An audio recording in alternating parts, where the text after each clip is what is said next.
Bonjour, on est vendredi le 15 juin 2012 et il pleut. Ceci à l'intention des personnes qui me reprochent de ne pas parler vraiment du temps qu'il fait dans mes chroniques qui s'appellent de ce nom. Alors ce qui est intéressant aujourd'hui, c'est pas tellement ce qui s'est passé ces jours derniers, qui étaient quand même sur des rails par rapport aux événements précédents, mais c'est ce qui va se passer le 17 juin. Parce qu'il y a quand même un tournant le 17 juin. Pourquoi est-ce qu'il y a un tournant le 17 juin? Mais vous le savez, c'est parce qu'il y a des élections en Grèce.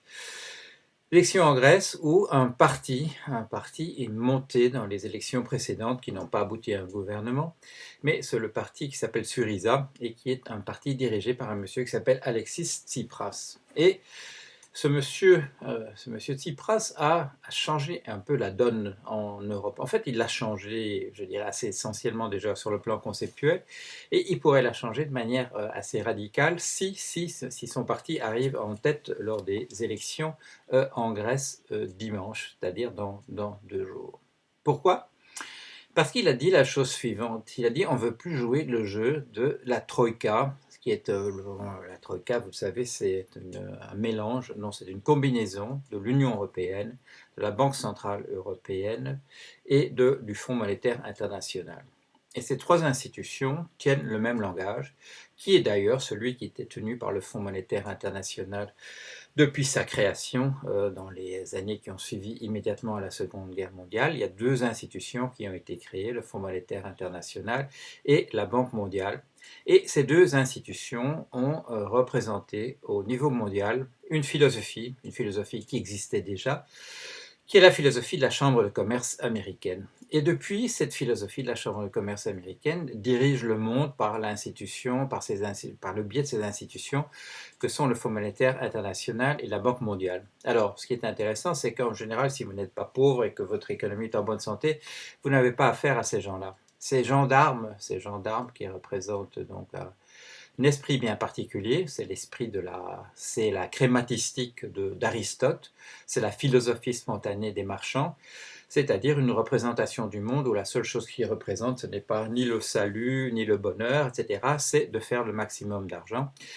Et cette philosophie, nous avons accepté qu'elle dirige le monde. Et nous, dans les pays européens, nous élisons régulièrement, justement depuis la fin de la Deuxième Guerre mondiale, nous élisons souvent, la plupart du temps d'ailleurs, des majorités qui représentent cet esprit. Le problème européen, c'est que des partis sociaux-démocrates, c'est-à-dire des partis qui se présentaient comme des partis de changement, se sont ralliés massivement à cette philosophie. Je ne vais pas faire la liste des pays où les partis socialistes se sont ralliés à cette philosophie crématistique des marchands, maladie professionnelle des marchands, disait Aristote. Il disait c'est pas l'affaire du père de famille de s'occuper de cette. Il faut essayer absolument d'éviter de tomber dans ce travers. Le bonheur d'une famille, c'est pas d'amasser le plus d'or possible et de s'asseoir dessus.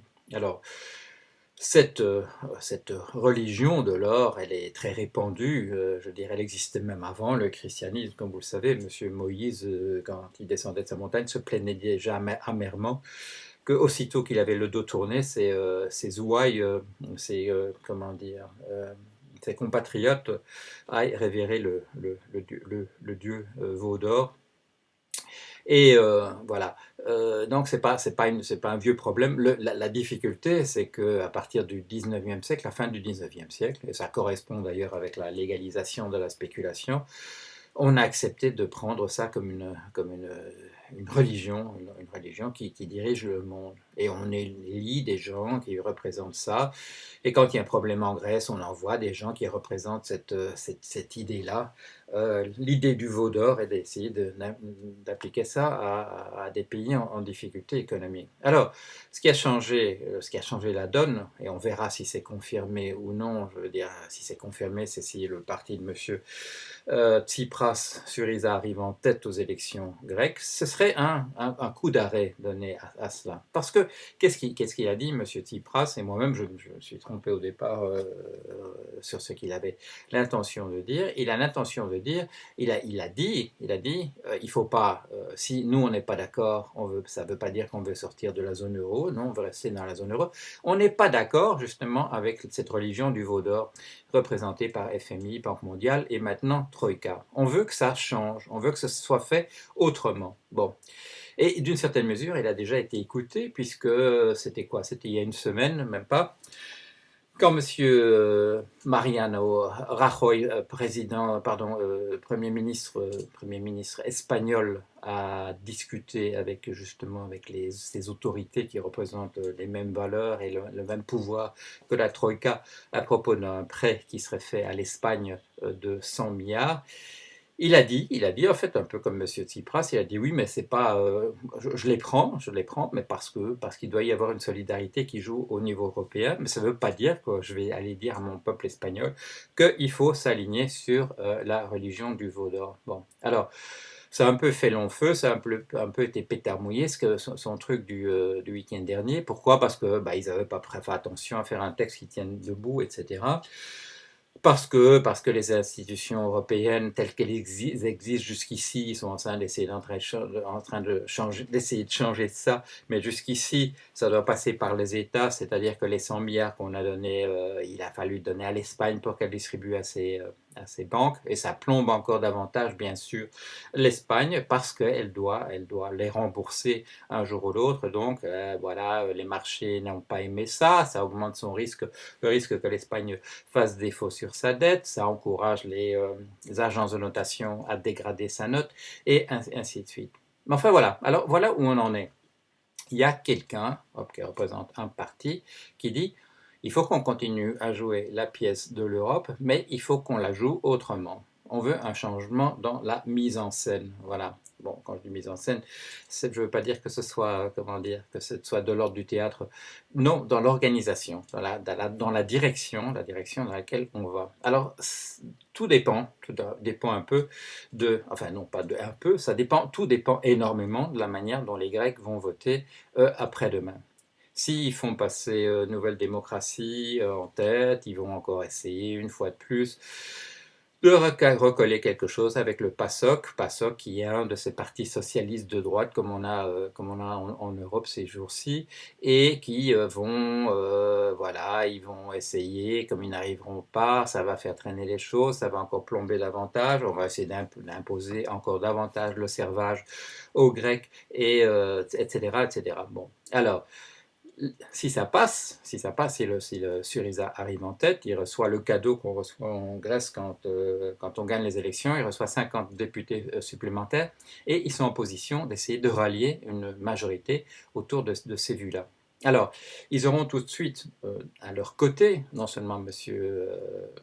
Mariano Rajoy en Espagne, mais on le sait déjà parce qu'on a déjà entendu des bruits de ce type-là, c'est que les pays qui sont déjà, ceux qui dans la cordée eurozone sont déjà à pendre dans le vide, comme le Portugal, l'Irlande et demain matin Chypre, vont dire oui, mais écoutez, si on peut faire l'Europe sans le servage, nous on est quand même partants aussi.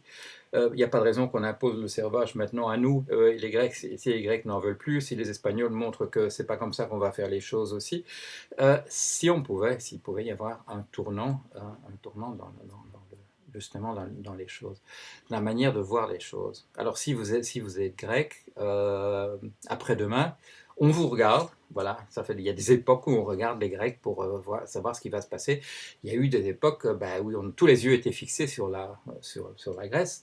Il y a quand même une époque où deux personnes étaient contemporaines. Il y avait M. Platon et M. Aristote, et nous, on a une chance extraordinaire si on aime la culture dans laquelle on est, si on a une certaine sympathie, un certain respect pour la manière dont elle fait les choses, on a, nous, eu cette aubaine extraordinaire que vivait à la même époque un monsieur qui s'appelait Platon et un monsieur Aristote. Quelles sont les chances historiques que ce soit passé?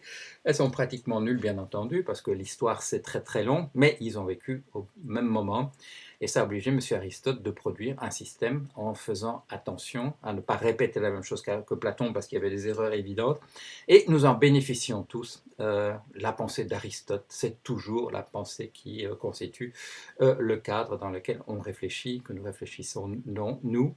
Même le christianisme, quand il est arrivé en force au XIIIe, XIVe, XVe siècle et la période qui a suivi, il a dû composer avec la pensée d'Aristote. Il n'a pas pu l'éliminer, il a dû se construire, sinon à l'intérieur de son cadre, parce que bon, il parle un peu d'autre chose, comme du salut, il n'y a pas de question de salut chez Aristote, qui parle du monde tel qu'on peut le voir, il a dû composer avec ça, et nous bénéficions d'une pensée euh, qui, a, euh, qui a dû se construire dans la contradiction entre une religion de type traditionnel, comme il existait déjà, comme il y avait déjà le bouddhisme, le judaïsme, etc., et une pensée philosophique comme celle d'Aristote. Alors, une fois de plus, voilà, nous avons les yeux fixés sur la Grèce et nous leur demandons de faire le bon choix. Nous n'avons pas non plus envie dans nos pays, parce que ça nous pend au nez également, un jour ou l'autre, la Troïka se tournera derrière les derniers de la cordée qui n'arrivent plus à soutenir ceux qui pondent dans le vide, en disant bah, il faut continuer à faire comme ça, il faut faire ça comme ça. Alors, il y a des tout petits signes, bon, il y a des tout petits signes ailleurs, par exemple le plafonnement en France. Bon, il faut saluer les choses quand elles se passent, le plafonnement des salaires des fonctionnaires qui sont à la tête des grosses entreprises en France. De dire on ne va pas continuer à donner 10 millions, 15 millions, 1 million, 1 milliard à des gens parce qu'ils sont à la tête d'une entreprise. Après tout, c'est de l'argent qu'ils font, c'est de l'argent que nous leur distribuons, les gens qui sont des gens normaux, ordinaires, qui payons des impôts, nous payons de l'argent à ces gens-là pour faire leur boulot. Alors il est possible qu'ils soient 10 fois plus intelligents, 10 fois plus compétents que nous, mais est-ce qu'ils le sont vraiment 1000 fois? Non, probablement pas, donc il n'y a pas de raison de leur donner ces sommes-là. Alors si on arrive à faire ça, si on arrive à faire ça dans les organismes qui dépendent de l'État d'une certaine manière, il n'est peut-être pas impossible qu'on commence à insuffler cette philosophie à d'autres endroits. Tout particulièrement quand on voit des messieurs Jamie Dimon aux États-Unis à la tête de JP Morgan qui reçoit 10 millions de dollars par an pour faire ce qu'il fait, et apparemment quand il est interviewé donc, par des sénateurs américains, ça n'a pas l'air tellement brillant, ni la manière dont il le fait, ni la philosophie qu'il y a derrière, etc. La dame qui a fait perdre tout l'argent, les 3 milliards plus à la JP Morgan, elle recevait aussi 3 millions de dollars par an pour faire le boulot qu'elle faisait, et ça n'a pas l'air d'être vraiment brillant non plus. Alors on commence à se poser des questions sur la nécessité que cet argent-là ne soit pas utilisé autrement, comme par exemple pour augmenter les salaires dans leurs entreprises. Alors on vous dit toujours, oui mais il y a très très peu de gens dans ces entreprises au sommet qui reçoivent ces sommes-là. Non, non, c'est pas vrai, je veux dire, ça commence à monter dans les, comment dire, quand on arrive au cadre supérieur, qu'on arrive aux dirigeants, etc. Il n'y a pas de raison, il n'y a pas de raison que ces gens-là soient comme des pirates assis sur là aussi, assis sur un seau d'or, qu'ils pillent les entreprises dans lesquelles ils travaillent. Il n'y a pas de raison que les dirigeants soient des gens qui pillent, qui mettent à sac les entreprises dans lesquelles ils travaillent. Il n'y a pas de nécessité à ça. Ça donne un très mauvais exemple. Il faut que nous suivions là cette réflexion qui est ouverte par le parti Syriza de M. Tsipras en disant il y a moyen de faire les choses autrement, il y a autre chose que le veau d'or dans la vie, et il faut commencer à réfléchir à ça et le faire autrement. On va être obligé de toute manière. On ne pourra pas mettre tout le monde sur les radeaux dans le Pacifique, donc il faudra qu'il y ait un certain nombre de gens quand même qui changent d'avis au sommet sur la manière dont il faut faire les choses. Et le moment de commencer, c'est dimanche, c'est dans 2 jours. Alors dans 2 jours, on essaye de faire les choses autrement. Alors, si les Grecs votent pour PASOK plus Nouvelle Démocratie, là on est nouveau à la case zéro. Les Irlandais ne pourront pas soutenir cette position, les Portugais non plus, ni les Cypriotes, ni M. Rajoy qui essaye de dire à la Banque mondiale, Fonds monétaire international, Union européenne, de leur dire on pourrait peut-être, c'est vrai, faire des choses autrement. Alors voilà, je suis sûr que dans la chute de l'Empire romain, il y a eu des jours comme ça aussi, des jours qui étaient des tournants, où on aurait pu reprendre le bon tournant de la bonne direction. Alors, ben voilà. Alors, amis grecs, réfléchissez bien à ce que vous faites. Les yeux de tous sont tournés vers vous. Il y a moyen de faire les choses autrement. Oui, vous avez raison. Vous avez nos encouragements et on espère que vous allez réussir dans cette tâche. Voilà. À bientôt. À vendredi prochain.